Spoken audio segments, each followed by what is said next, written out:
Buddha, including stupas, scriptures, and monks and nuns. Even though they may not seem very dignified or pure, if perhaps a statue of a Buddha is poorly crafted, offerings to the Buddha include actions such as a prostration, praise, and clockwise circumambulation, and endowments such as incense, flower, music, light, penance, banners, and precious canopies. Offering to the Dharma include activities such as copying, engraphing, and printing text or glyphs of materials such as incense, flower, and so on for the endowment of the scriptures. Offering to the Sangha include clothing, food, seeds, bedding, medicine, and daily necessity. These things must be pure and things that monks and nuns can use without violating the Buddha Dharma. One should never offering things that are not in accord with the Dharma. As for the supreme offering, nothing can compare to actual practice in accord with the Tanggada teaching and the instruction of monks or nuns. In China, Buddhism has practiced long recitation in the morning and in the evening, but this does not seem very suitable for busy lay devotees at home. For them, it is best to follow the old Indian schedule of practice in 6 shorter but more frequent periods, 3 during the day and 3 at night. Thank you so much. Okay. Yeah.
Okay, thank you so much.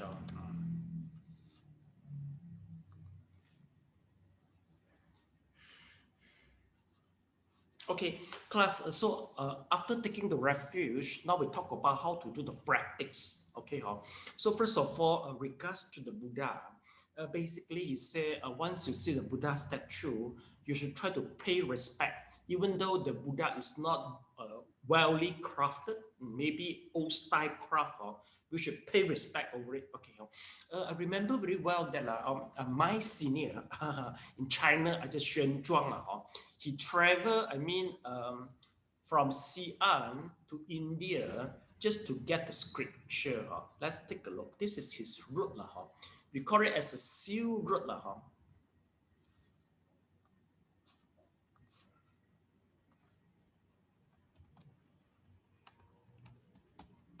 Seal route.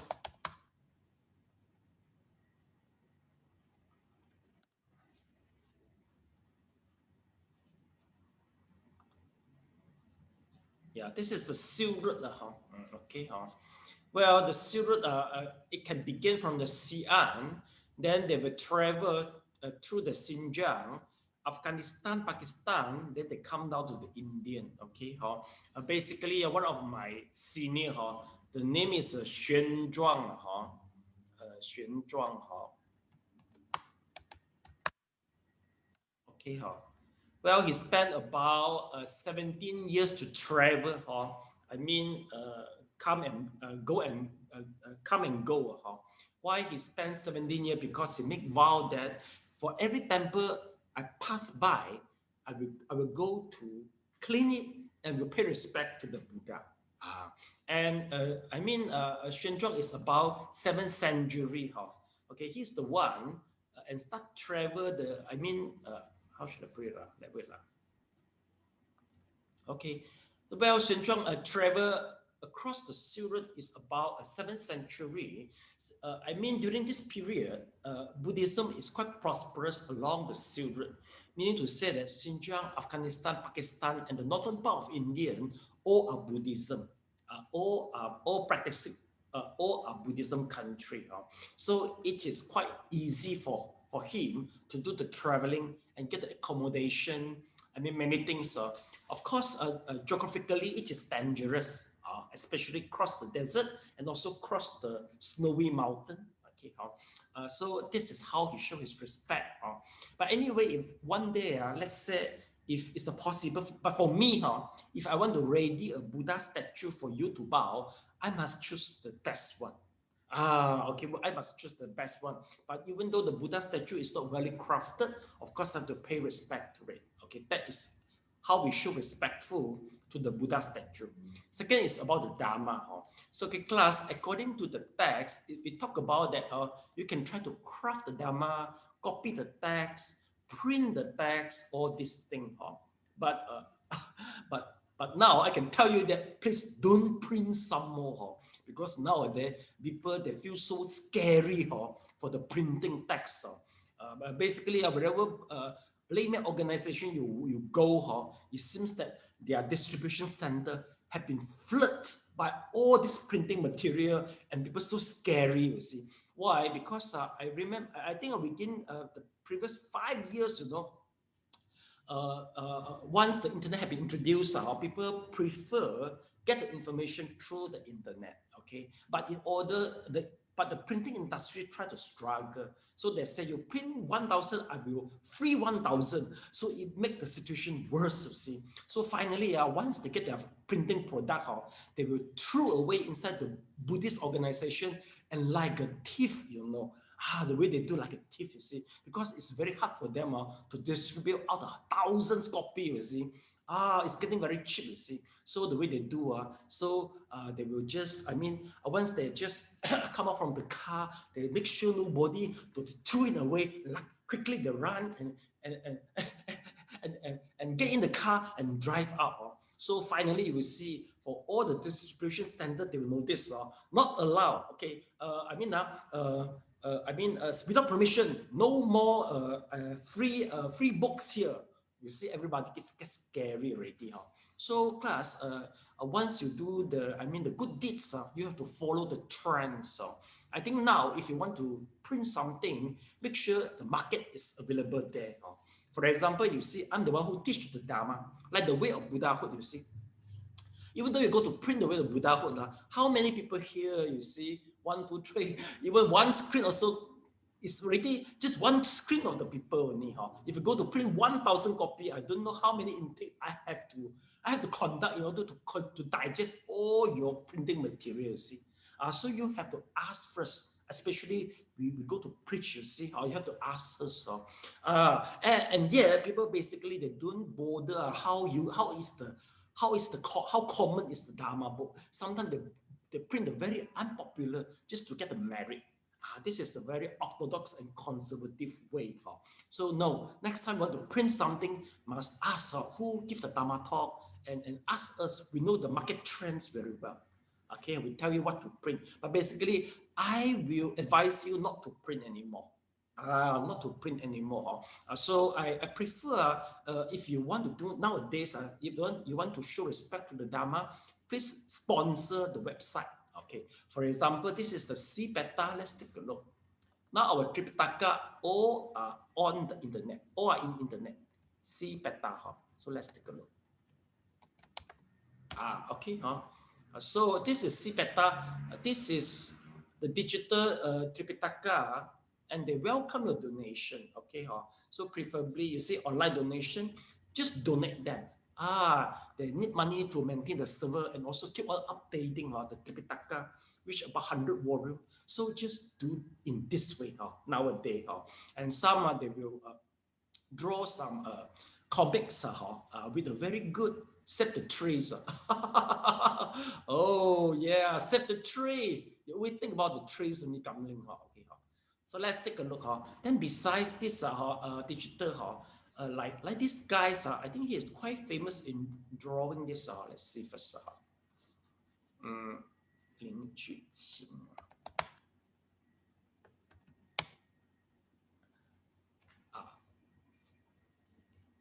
Yeah, you see this guy draw a lot of comics, you see. See or not? He draws the comic all in a very good quality, you see. Then they let people download. You can download just free.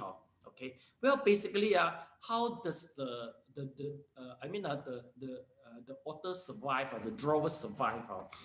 Basically, there will be somebody go to look for him and sponsor. Say, I give you 10K. You just draw the whole story of the Siddhikapa Buddha. So he got the money and draw. And it seems the project kept on coming and coming. So he managed to survive, I think, more than 5 years already. So you can do it this way. Okay, so you can look for the drawer. Oh, very good. So I sponsor you, you draw, then let people download digitally. Okay.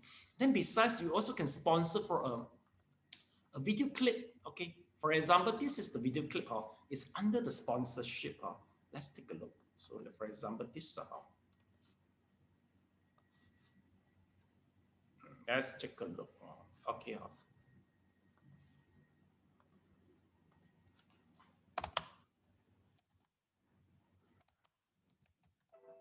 Okay.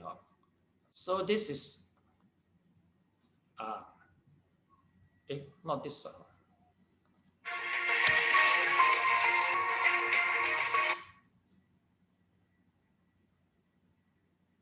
Yeah, this is the story about the the thousand hands Guanyin.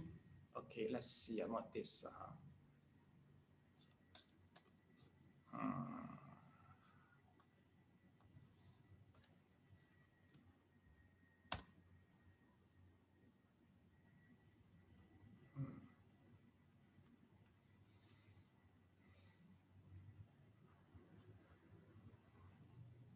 Where is it now? 千手观音.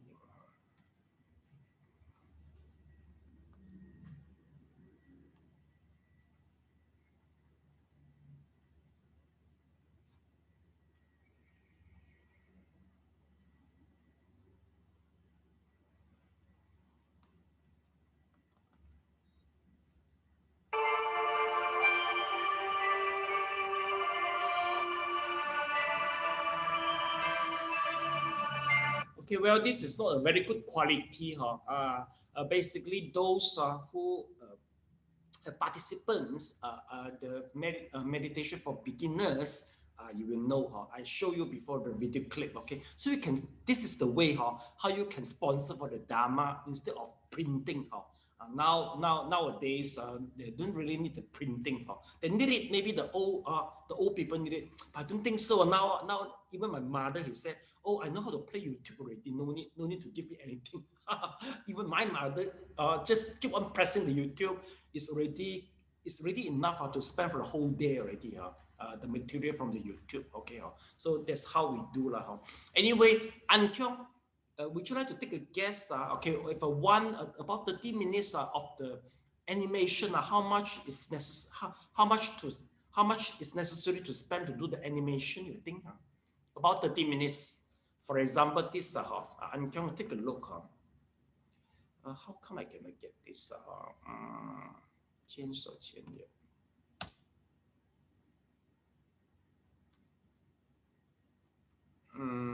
For example, this. Oh yeah, this.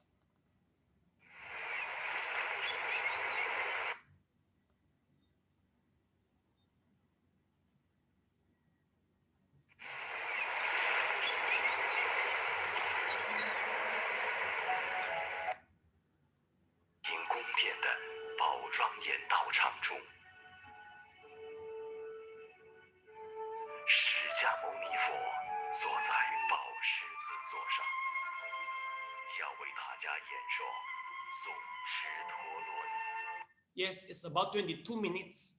So, Ankong, you think how much to spend for the production?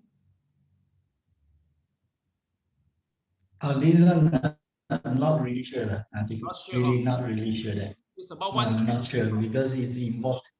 It's not involved only animation. It's only involved the drawing. Because I see that is they draw a piece, one masterpiece. Then from there they will edit and then they will make some adjustment. So it involve quite few parts lah. So not really sure. Not really sure. And your sound effect is not that good. Your effect is not that good. Maybe you have to use some tools to help you. So the earphone. more focus. Okay, I'll get the earphone. Yeah, let's continue the class. Okay. So this is the second one. All right. And the third one is about this. It's about this is for the dharma. And besides, in order to show respect to the Buddha, we also can do the prostrations, clockwise circumambulations, meaning to say that if there's a Buddha statue here, you can just walk clockwise. In ancient Indian, this is the way they try to do. Now in Mahayana, they call it as a Rao Fo. During they do the circumambulation, they will chant the Buddha name. It's the same only to show respect for samadhi cultivation also. And next, let's take a look. It's about offering. The dharma I mentioned about it already. So some are also okay. Some we use the gift of material, incense or flower. Okay, then the last one is offering to the sangha. You can offer the clothes, food, seeds, bedding, medicine, and daily necessity. Okay, class, you can offer. If let's say you go to the Theravada Buddhism, they observe the precept in a more traditional way. So they welcome you to offer them maybe the food, maybe the medicine, all this type of stuff. Okay. Basically, if they follow the traditional, they will do the pindabat maybe once a year. We call it as, they will do it just maybe after the Vasa. They will go out for pindabat.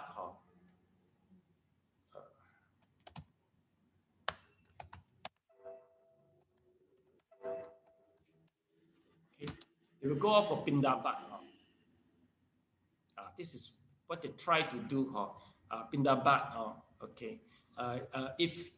Okay, once they go out, they will expect many people come out, the crowd come out, and they will put the food, they will put the medicine as they wish. This is the more traditional way. But I don't do that. Okay, basically I accept the money offering So I buy myself because I noticed that if we try the traditional way, if we go around one village or one town, you get a lot of medicine. Maybe mostly it's a Panadol or maybe it's minyak angin, and the volume is so big until you can open a pharmacist. It can happen like that. Even 1 year you also cannot finish that. Okay. So nowadays I noticed that since I accept the money offering, so I use the money to buy the insurance. We need insurance actually. I have gone through 2 operations. One's for to remove the stone of the gallbladder. One is the stone in my kidney. Okay. The total sum for the operation is about for Antarctica traveling already. Yes, luckily I bought the insurance. So some devotee, they also sponsor. Say, okay, I sponsor 1 installment of insurance. This is more practical way in KL. In KL, they do this way. It's more practical. Okay, it's more modern way. We do the offering. So meaning to say, instead the traditional way, we can do the modern way. But anyway, what way is it? You just ask first. You just have to ask first. Ask the monk what you need, so that to avoid, over sufficient of the of the offering. It might be over sometimes. Like here, I'm 1 monk only, but my student, I open many classes, you see. So everybody can offer. So I'm alone to get all the offering. Sometimes it might be over. Okay. So I prefer monetary offering. The reason is I can use it to pay my electricity bill. I can pay all the bills. Easy for me, rather than I keep all the minyak angin in my cupboard. I prefer do this. Then you have to trade in. Also very troublesome, you see. It seems not that good. I need a layman to help me if I want to do the trade in, right? Not good for me to do the trade in. And you want to do the trade in, you have to look for a pharmacist also. So that is not very practical. Or everybody donate me the rice. So finally the rice just accumulate in my storehouse. It's not practical in this way. So I prefer people call me first. Okay, Pastor, what is your preference? What is your need? So this is more practical way lah. Okay. It's the same if in Thailand and Myanmar. Some if let's say there is a so big crowd, they want to do the donate. Sometimes they will request the temple. The temple will say that, we need we need a building. Since they got a big crowd of devotee, they are able to donate a building. So that is, whatever they contribute is very practical, because it can fulfill their needs, you see. So that's the best way. Okay, so class, once you do the offering, basically the very traditional Buddhism, they don't directly accept the money. So if you go, especially the forest monk, Theravadin, or Mahayana, or the very orthodox, so you ask, where is your kapiya? You have to say, so always a kapiya. Kapiya meaning to say that it's a middleman, it's a layman who try to hold the money for them. Okay, so they don't want to directly access to the money, to touch the money. So the kapiya will do. So once you offer to the kapiya, so you come back, you will talk to the monk. You say, I have already offered you the requisite. Don't use the term of money. You say, I offer the requisite worth $500 to your kapiya. If you need anything, please ask from your kapiya. So you have to inform to the kapiya to the monk. And basically, the kapiya will do the monthly account and submit to the monk to make sure that the kapiya won't run away with the money. Actually, it does happen in Thailand and Myanmar, because the country, the people is very poor, so they never see the big sum money, you see. If a high monk, suddenly many people offer, they see a lot of money, so they will just they will misappropriate the money. No, they will make themselves disappear themselves and the money altogether. It can happen, So sometimes people, they go to Myanmar or Thailand, they refuse to let the kapiya to keep the money. Or if they can choose, they will choose the rich man to become the kapiya. Because for rich man, your money is nothing. So they won't make themselves and the money disappear together. But for the kapiya is very poor. They see the big sum money, or the heart is somewhere already. Okay, do you get it? But in Malaysia, basically, it never happened because most of the laymen are very rich in Malaysia. Not rich, they are well-to-do compared with Myanmar and Thailand. Here they are okay.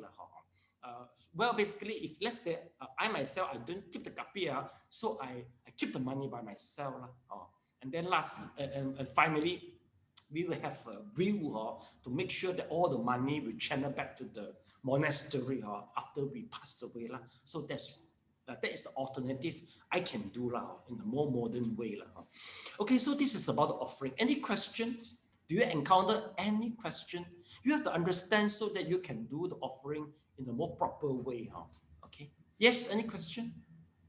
No lah. So okay, if you have any hesitation, you just directly ask the monk see how they handle it. Okay, how traditional or how modern, then you will know that by just straightforward asking them. Okay. Okay, lastly, let's take a look.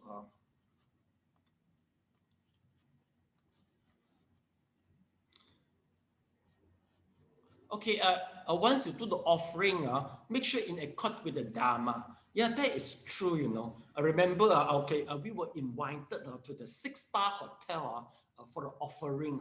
Okay, so I try okay.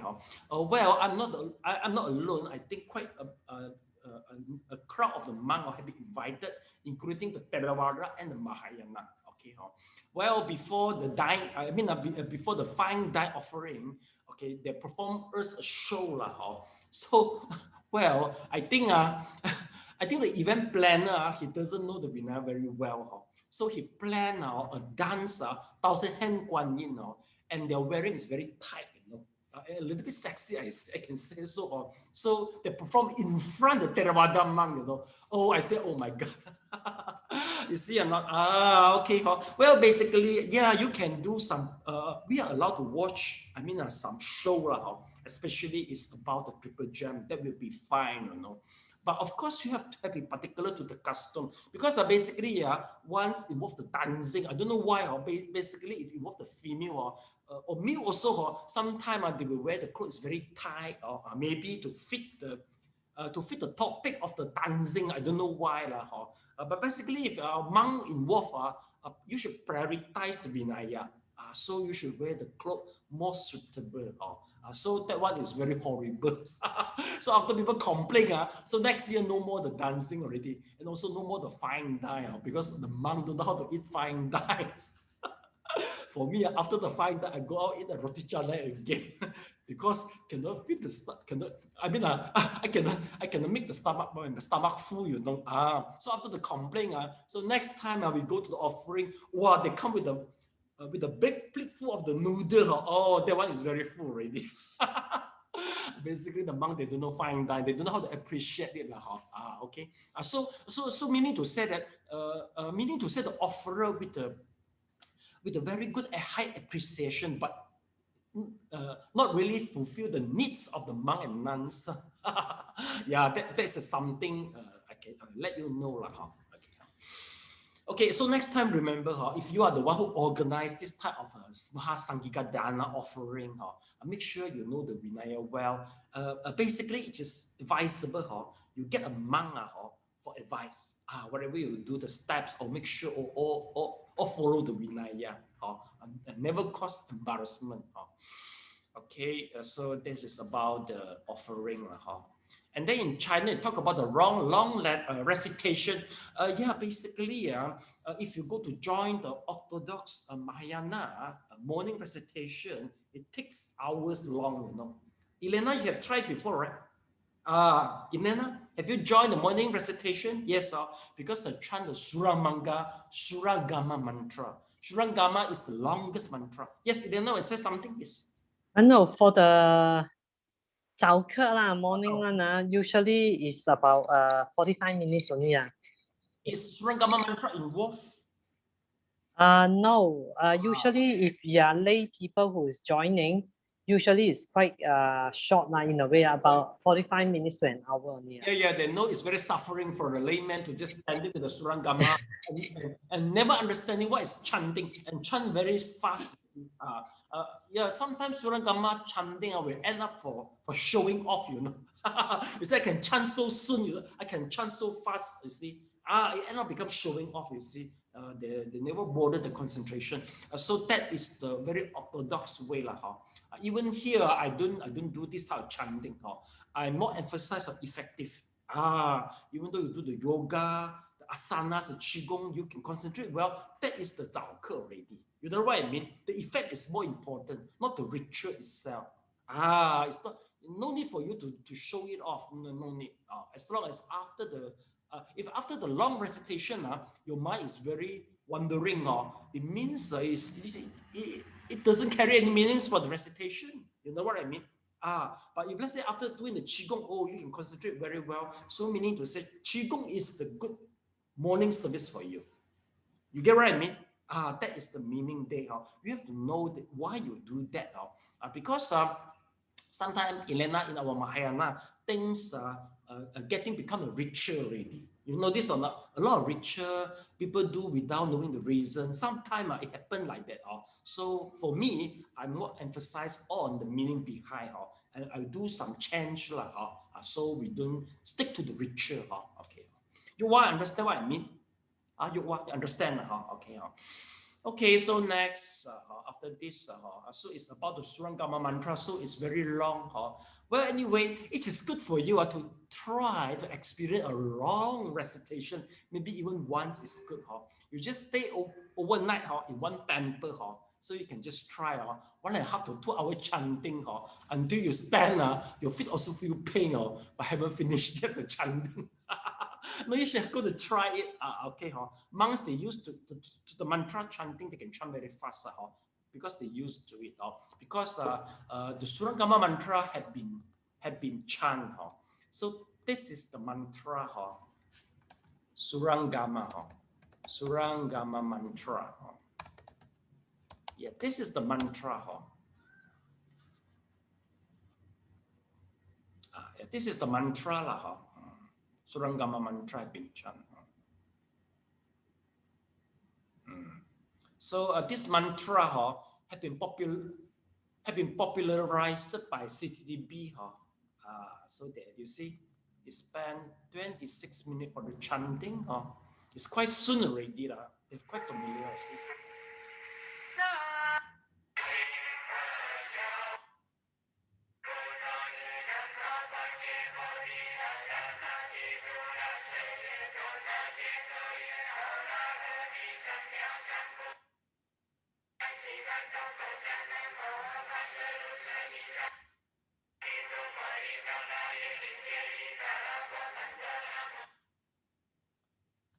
It's getting fast and fast, right? They can chant fast because they're familiar. You see, if you're not familiar, you just chant one word by one word. Yeah, it takes hours to finish. Okay, so if you feel boring already, it doesn't carry any meanings anymore. Okay, then next we'll go through is about this. It's the benefit of the taking the refuge. Yeah, Yung Sin, can you please read it out for this paragraph, and also please read the second 2 paragraphs. Yung Sin, please, the benefit. Okay.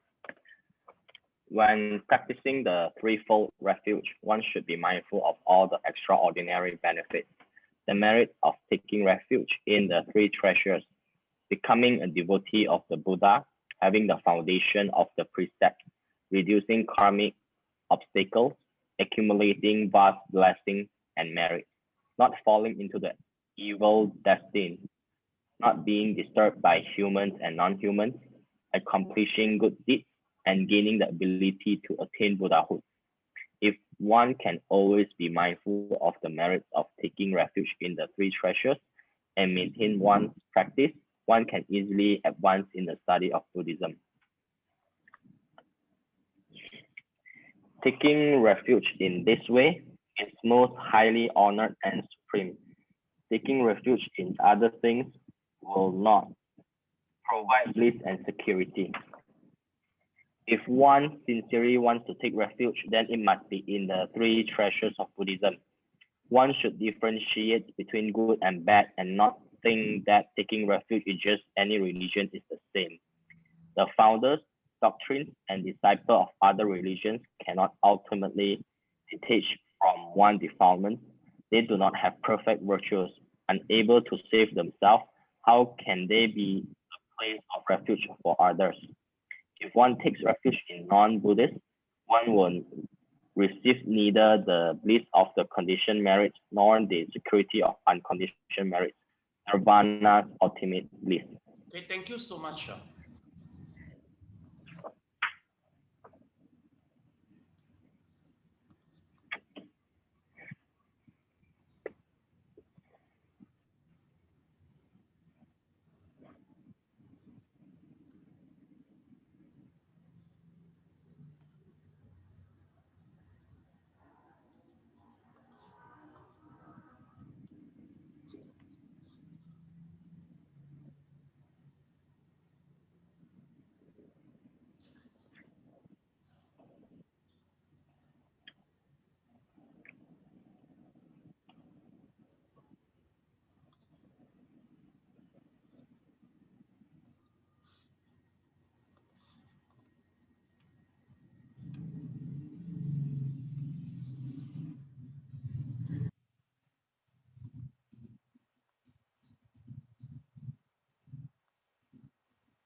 Okay, basically, I think I mentioned before that we use the analogy for the student who register and without register. I think you know very well.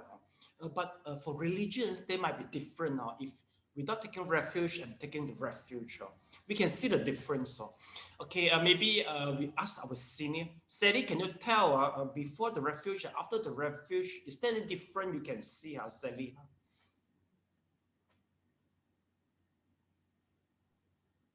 Actually, before the refuge, I was very moody, 好掹整啦 ，then 就好容易發脾氣。But now it's a bit different 咯，先 better 啦。I think not the refuge itself, right? It's including all your practice. Am I right, Sally? Yes, yes. All the practice. Okay. How about Elena? What's the difference?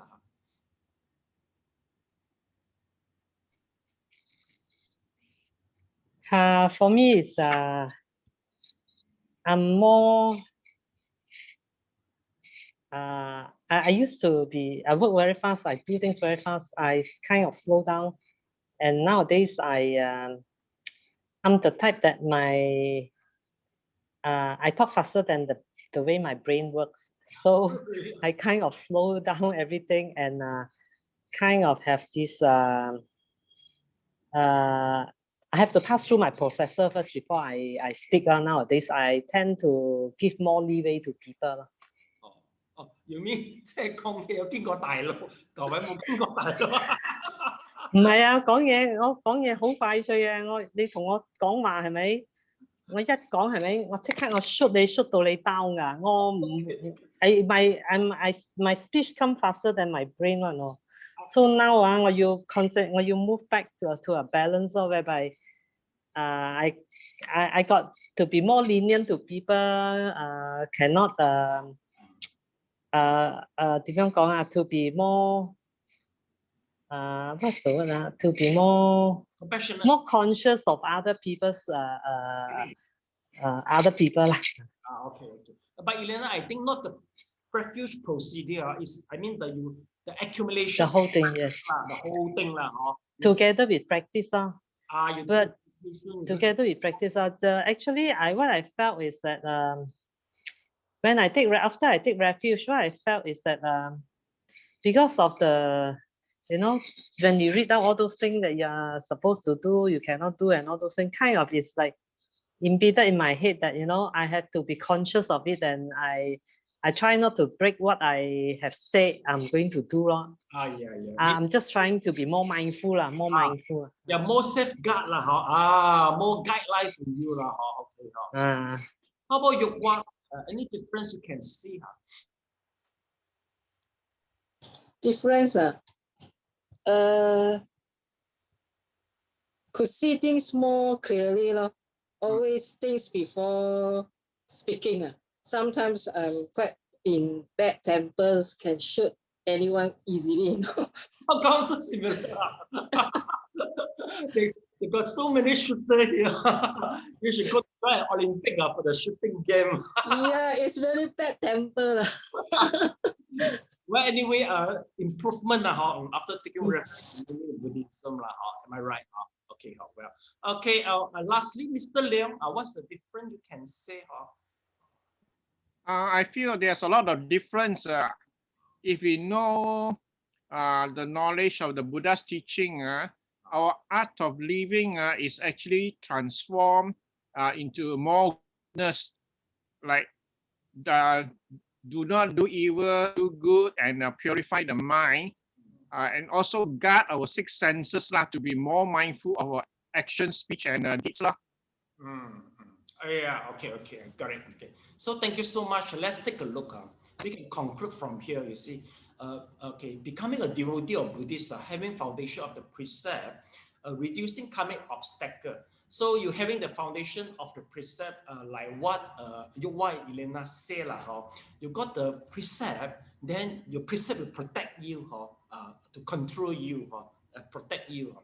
Then secondly, it's about this, you see, it's reducing the karmic obstacle. What does it mean, the karmic obstacle?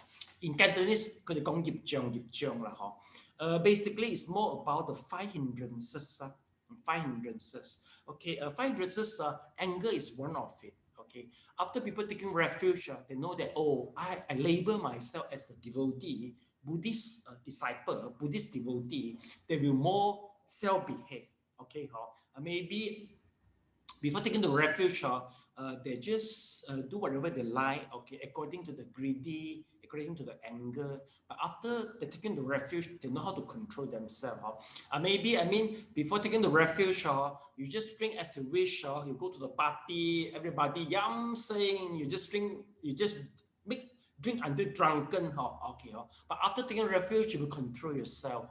So at least you drink, don't lose your, the conscious. This is the change, basically quite obvious to the people. You will always tell yourself that, oh, I'm Buddhist already. I cannot do the thing like that. Okay. Then besides, what are the advantages about this? Okay, accumulating vast blessing and the merit. So this one, the blessing of the merit, also is from the five precepts. Even though you don't go to uphold it, you don't adhere it, but you will do it automatically. You always ask yourself, oh, what is the Buddhist devotee should do? When you ask yourself the question, immediately you will behave yourself, and once you behave yourself, the merit is there already. Of course, it's not the ritual only. Like what they mentioned is after some time of meditation, observing the precept, reading the sutra, all combined together, you see. So if let's say class, if you just observe if you're just taking the refuge, the ritual only, without doing the rest, so you don't really get the benefit also. You have to do the whole thing. So it includes not falling into the evil destiny. So it's about the next life. Plus, after taking the refuge, since you behave yourself, observing the five precepts, you won't fall to the evil destiny. You won't fall to that. Okay. Then besides not being disturbed by the human and non-human, oh, this is if about the human, if let's say you inculcate more compassionate, and and people feel that you are less threatening, so people will like you more because they can feel from the compassionate. And for the non-human, mean the ghosts, sometimes once people taking the refuge, you see, some people that inborn with the ability, they can harm the ghosts, they can harm all the invisible, being, you see. So after taking the refuge, then you will protect them, and they will come and protect you also. Some people once after taking the refuge, well, they will get, the protection from the invisible deva. Okay, it's stated in our sutra also, but quite hard to prove. And it seems a little bit superstitious if we always emphasize it. And if let's say they come, they will leave you if let's say if you're not sincere anymore and you keep on committing the 5 precepts, so they will run away. But basically, some people, sometimes we hear people say that they are encountering accident, but they feel they are quite safe. It seems somebody protecting them. And sometimes they conclude that, oh, maybe after taking the refuge, I think they got dharma protected. Anybody want to share this type of experience? You're about in an accident, but you found that somebody saved you, which is invisible? No, this is more about like a God story. Better don't talk about this. Okay.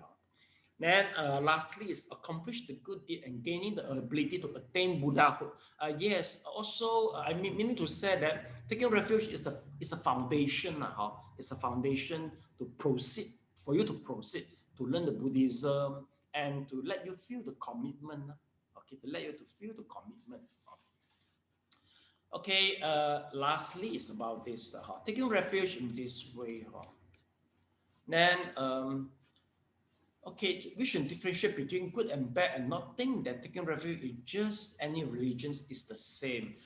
Yes, basically, sometimes people will say that, oh, all religion is the same with me, just to pursue people to behave well.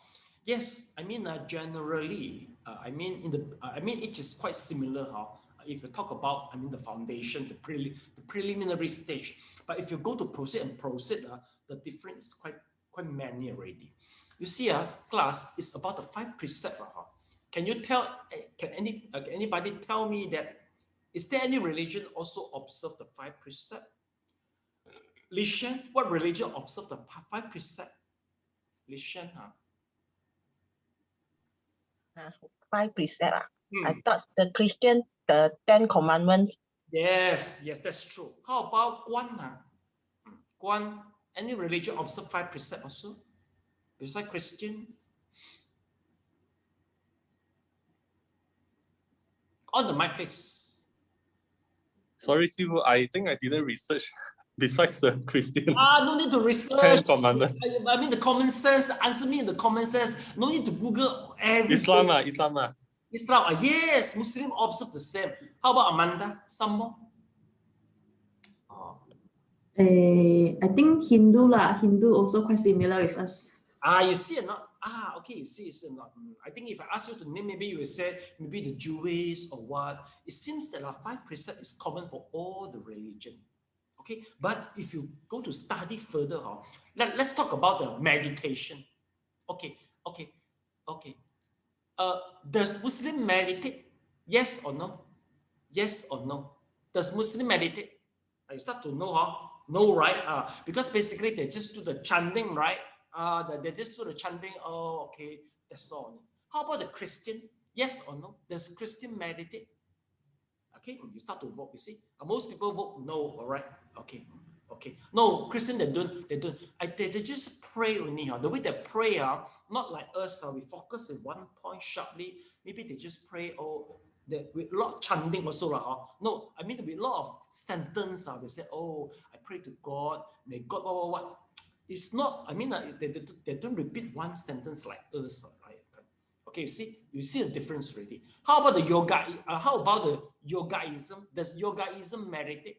Yes or no? Yogaism? Yes, yoga meditate. Okay. How about the Taoism? Yes or no? Does Taoism meditate?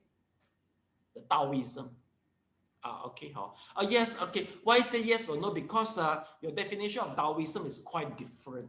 Basically, the real Taoism, they do the meditation.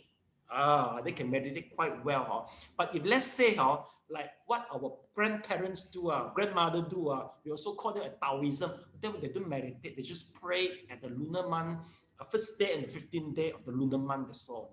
Okay. So you see a class. Once we talk about the meditation, you can see the difference already. Okay. So how about the Four Noble Truth, Eight Noble Path? Besides Buddhism, is there any religions practice this? We call it as a wisdom. Sally? Any religion practice the Four Noble Truth and the Paticca besides Buddhism? Yeah, Yokwa, any? Yes. I don't think so. Yeah, no, unique already, see or not? Once you getting deeper and deeper, the difference is there already. Okay, basically the Four Noble Truth and the Eight Noble Path is the unique of the Buddhism. Meditation, no. For yoga and Taoism, they can achieve quite high level of concentration. Okay, maybe I can show you a little bit. Why some you vote no for the Taoism? If let's say I try to type, you see you see. Okay, if you type the Taoism, all this symbol appeared. You don't see much relates to the meditation, right? This is more like a ritual, right? Especially people die, you see people do the chanting, sorry, let me see, 呢啲我哋睇到係好似神仙咁，係咪？You think about what？八仙過海，係咪？You think about eight God passed away past the sea. You never think about meditation one, Okay, but how to make you think about meditation? Let me show you, When you talk about the Taoism, okay, you think about the ritual. You see, something is wrong with my mouse. You think about the ritual. You see. Yeah, the ritual, you see not? Think about the ritual, and think about the dead people, because Taoism include all the rituals for the deaf people. It includes and also include 捉鬼 they will include 捉鬼 Let me show you this is the real Taoism okay so besides this Taoism is about, if you talk about the 捉鬼 I think you learn all this from the movie not the proper one okay yeah this is also the real Orthodox Taoism. The name is Zhong Kui. He famous for catching the ghosts. You see not with the sword. You see with all this. Got this type of label. Your class, if you really do the meditation and qigong, you can feel energy from all this type of stuff. So we need to say that during our childhood, we drink all the fu shui. Actually, they put the energy inside the paper, the yellow paper, then they burn it and we drink it. So the energy will come into our body. Once the energy enhances, then all the negative energy will will be discarded. Okay. Anyone drink the yellow paper during your childhood? Raise your hand. You see, seems everybody will see. I also drank a lot, you see. So that is, partial of the Taoism.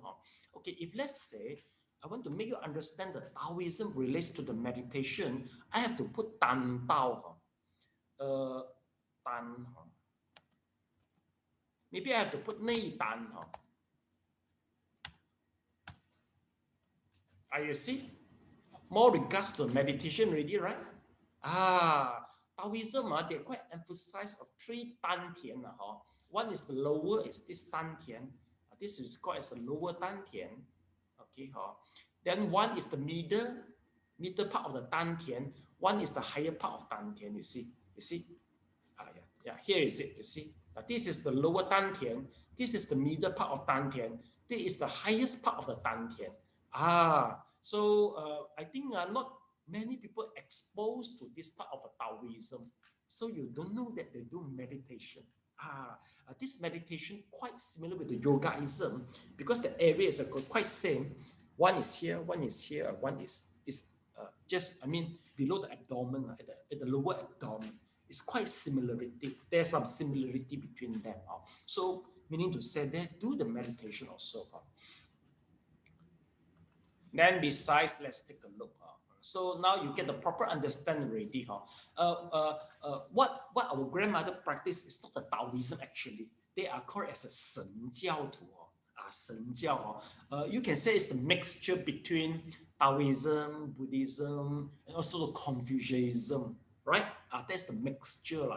It's what our grandfather do. And now, I think you are nothing. Because you don't install any altar in your house, so you are about to become a free thinker already.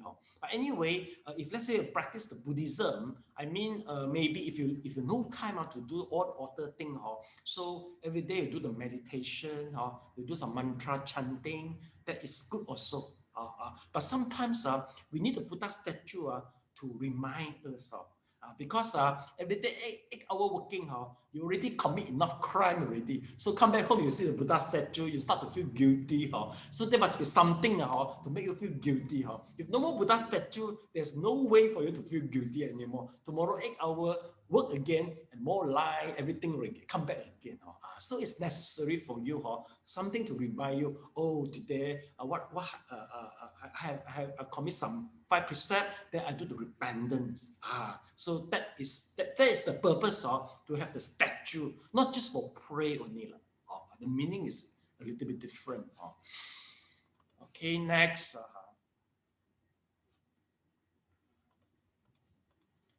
Okay, so if let's say you take refuge to the Buddhism, will lead you to the Nibbana.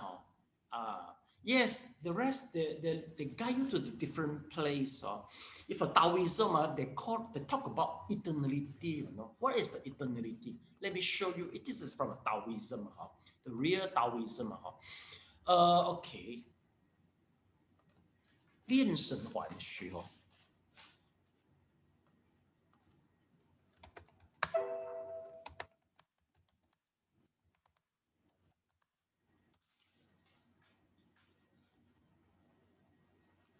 Class, can you see? Okay.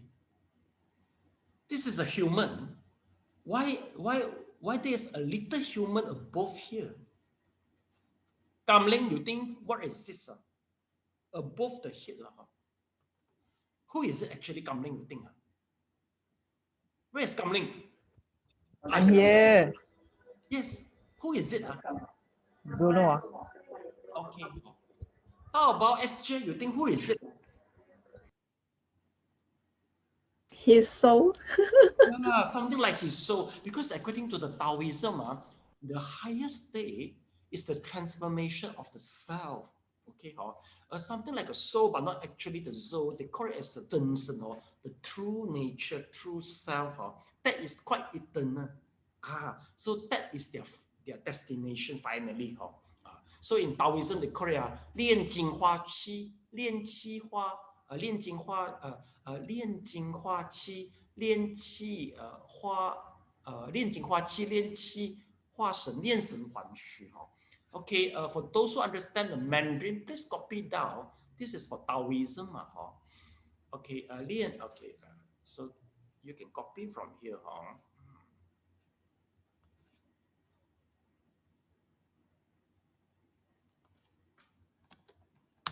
炼精化气.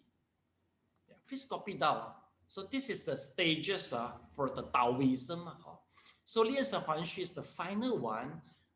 I mean, the true self will appear lastly.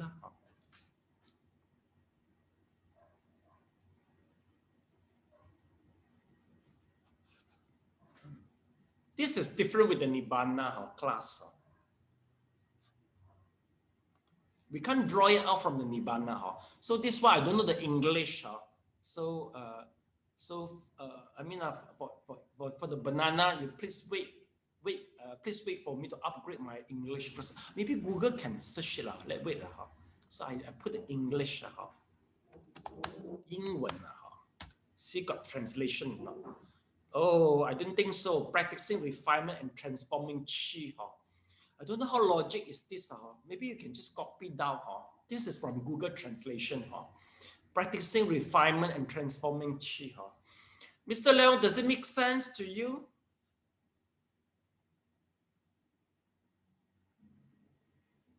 Mr. Leong, does it make sense to you? Practicing refinement and transforming chi. I think you are frozen already, right?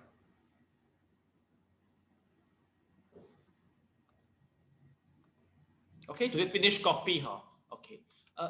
If you are the yogaism, they talk about unification with the Brahma. They are different.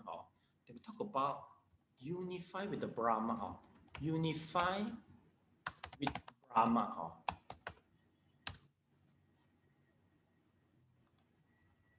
Oh, okay.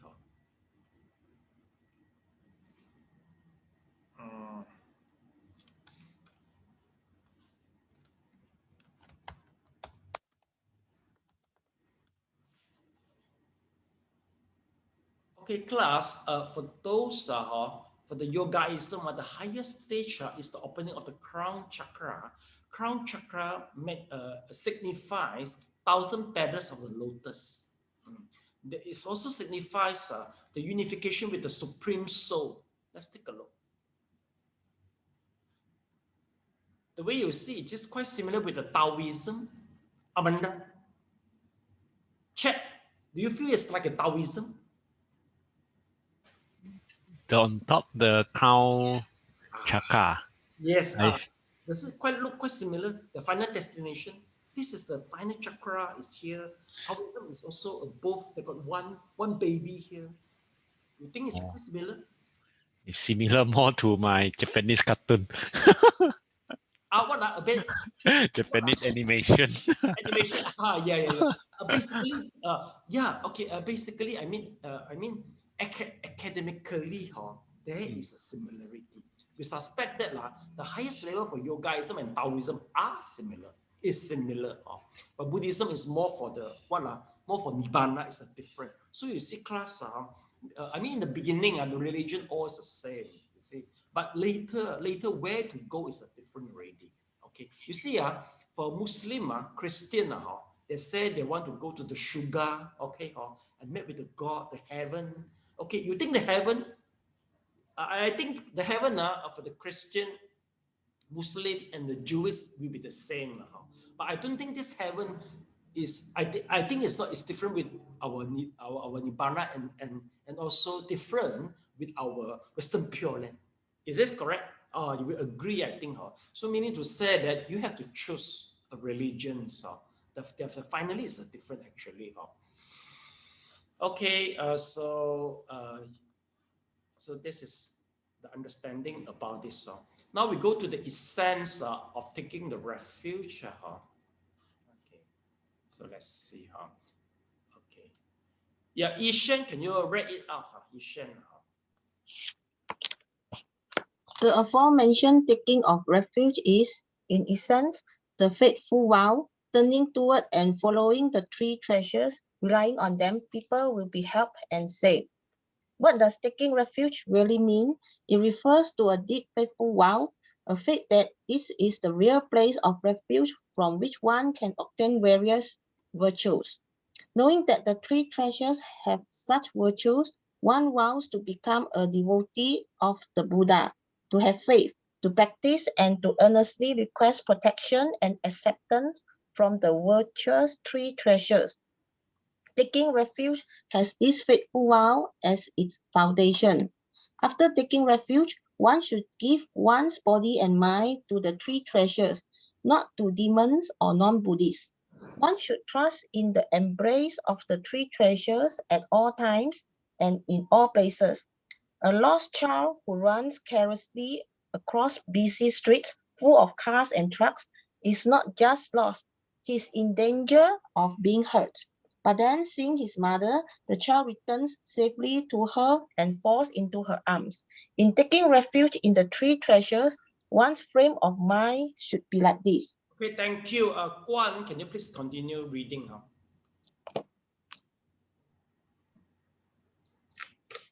Sorry, I got to test my line. Is it okay? Very good. All right. Okay. If one relies on the virtues of the three treasures with this attitude, one can be helped and safe. In Sanskrit, sarana, taking refuge, also means to help and to save. The power of virtue of the three treasures protects and embraces those who take refuge, enabling them to reach the land of permanent bliss that is without suffering. In short, for those who take refuge, taking refuge means being firmly established in faith and vows and asking the three treasures for their embrace and deliverance. Okay, thank you. All right.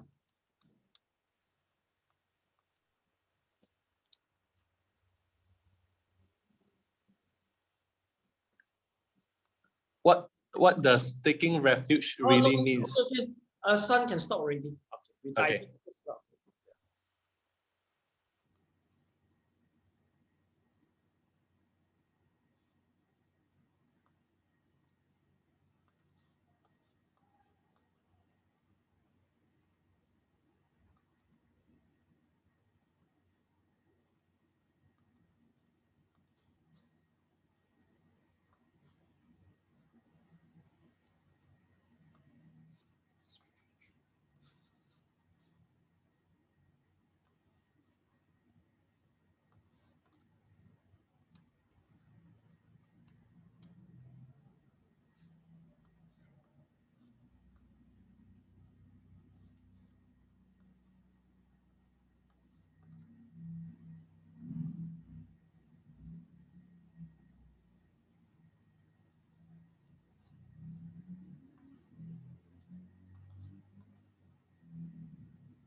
Class, during the MCO, I received one call and they asked for the taking refuge urgently, you see. I said, whoa, MCO, why so urgent? Then the people disclosed that, oh, the case affected cancer. It's a 4-stage cancer. And my God, anytime. So he needs a destination. So he called for me. So finally, by wearing the mask and following the SOP, I conducted refuge for him. So in the first day of the Lunar New Year, he passed away. Okay, I feel good. The reason is he passed away peacefully. Okay, and the whole family chant for him, and some of the Dharma friend keep on. Just remind him always follow the Abhidhamma, go to the Western Pure Land, and he accept his fate. First stage cancer, he accept it, so he passed away peacefully. You see, not meaning to say that. Once people in the critical situation, they will be more urgent. The status as a Buddhist. For them, they will feel the need and urgent. As for you, I think maybe not that urgent for you because the vaccination, you also feel that not that urgent for the vaccination. I think triple jab even more far away. Am I right? Okay. So that's up to you. But if you need it, you can call me. Now we can do the online taking refuge richer also online. Now every day have to be online, follow XOP. Okay. Anyway, let's say you notice that you always hesitation and always how should I put it? If you need if you make yourself more firm, especially to observe the precept, you should take the refuge. the powers to observe the precept will be enhanced through the ritual and the procedure.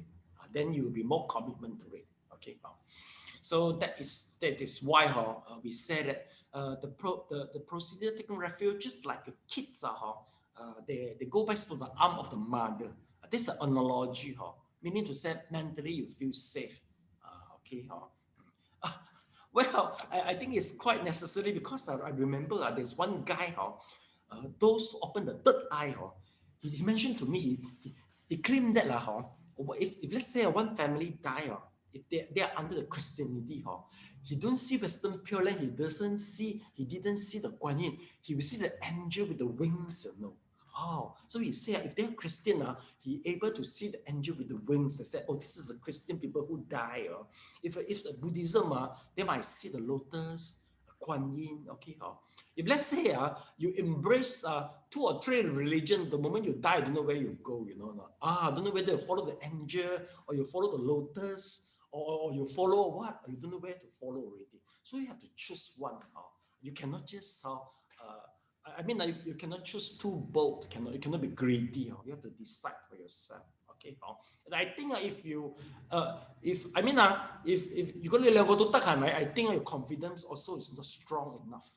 The faith is not strong yet. So you will say either or. So you will decide either or because the faith is not strong yet. Okay. Then next, let's take a look. So next paragraph. Okay. Kamling, can you please read it out? If one vows to devote one's life to them through self-reliance and self-cultivation, one can be unified with the real meaning of taking refuge. Generally speaking, to take refuge means to believe in and wish to receive external help so as to be saved. Although theistic religions are also dependent on an external power, the Buddha Dharma is distinct from this. In the Nirvana assembly, the Buddha gave his final teaching to his disciples. Rely on yourself, rely on Dharma, but do not rely on others. He instructed them to rely on their own abilities and to study and practice by themselves according to the true Dharma, without being dependent on others. Similarly, in the Surangama Sutra, Ananda said, ever since I left home and followed the Buddha, I have thought that by relying on the Buddha's spiritual power, I would not need to practice, and relying on the Buddha's spiritual power. I will not need to practice, and that the Tathagata will endow me with enlightenment. I did not realize that one's body and mind cannot be replaced by others. One has to learn and practice by oneself. Okay, thank you so much. Okay.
So class, lastly for this paragraph, we need to say by taking the refuge, we teach you the Dharma, you learn the Dharma, and finally you have to rely on yourself. So meaning to say Buddhism, for this part, we are more like Buddha, like a teacher, okay? And he shows us the path is the Dharma. So finally we follow the path. This is the analogy, in the very early beginnings, very early beginning stages of the Buddhism, we are more on this. Buddha is the teacher only.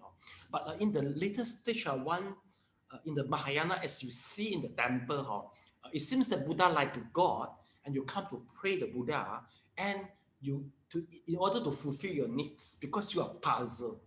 Okay, well, we accept this part also. Buddha play roles as a god is still necessary because people is in the puzzle. But anyway, once you come to study the Buddhism, we will tell you that the ultimate way is you have to learn the Buddhism and practice your own. Okay, and always dependent on yourself. Of course, we can do the mantra chanting or what to help to protect you also lah. Okay, so that is the class for today. Okay, so